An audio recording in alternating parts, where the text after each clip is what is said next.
Sir, nakita ho namin sa kotse ni Dante. Wala na hong SIM.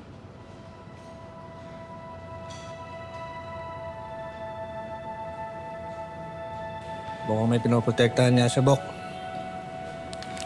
Ang pinagtataka ko, paano niya nalaman na nandito tayo? Sino nagtimbre sa kanya? Mahirapan talaga tayong solve tong kasong to. Hanggat di natin nalalaman kung sino yung contact sa loob. Meron ka na bang idea kung sino? Wala pa akong suspect. Pero manda siya kapag nahuli ko siya. Sige, Bautista. Maraming salamat. Sige, sir. Good job. Natututo ka sa akin, ha? Thank you, sir. Bok, dito lang ako. Ano yung konde? Natimbrihan si Dante, sir. Nakaramdam siya na tinitiktikan siya.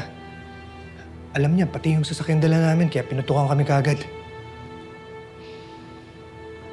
Alam mo, may alaga tayong ahas dito sa station. Yun talaga ang possible explanation, sir. Wala namang ibang nakakaalam na iniimbestigahan si Dante bukod sa mga tao dito sa Station 12, eh. Tsaka di ba noon pa natin hinala yun, sir? Doon pala sa kaso ni Amo. Kaya kailangan mahuli natin kung sino yun. Dahil kung hindi, may palagi tayong matatakasan ng sindikato.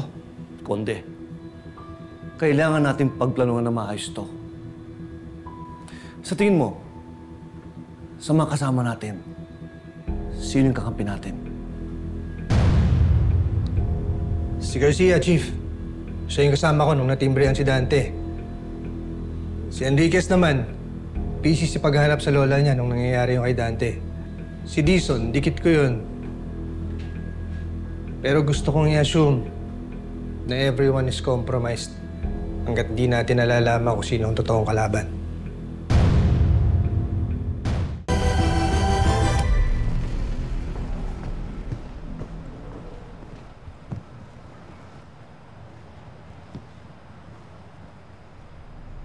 Hello, Roman. Wala na si Dante. Tinumba na ng mga kasama ko sa Station 12. Kaya pala hindi na sumasagot ang telepono yung gago. Ewan ko ba dun? Sinabi kong umiwas siya. Siya pa tong unang sumugod. Eh ata't yata magpakita kay kamatayan eh. Hindi natin alam. Baka praning lang talaga o ayaw talagang makakulong. Ano pang ginagawa niya dun?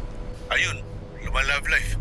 Ito yata yung babae niya eh. O basta, pag nakausap mo si boss, sabihin mo hindi ako nagkulang ha. Ako na bahala doon. O ito trabaho mo ngayon.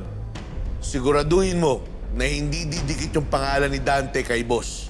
Maliwanag? Sige, ako bahala. Sige. Mag-report ka na sa istasyon mo. Ako na bahala mag-report kay boss. Nalagasan na naman tayo.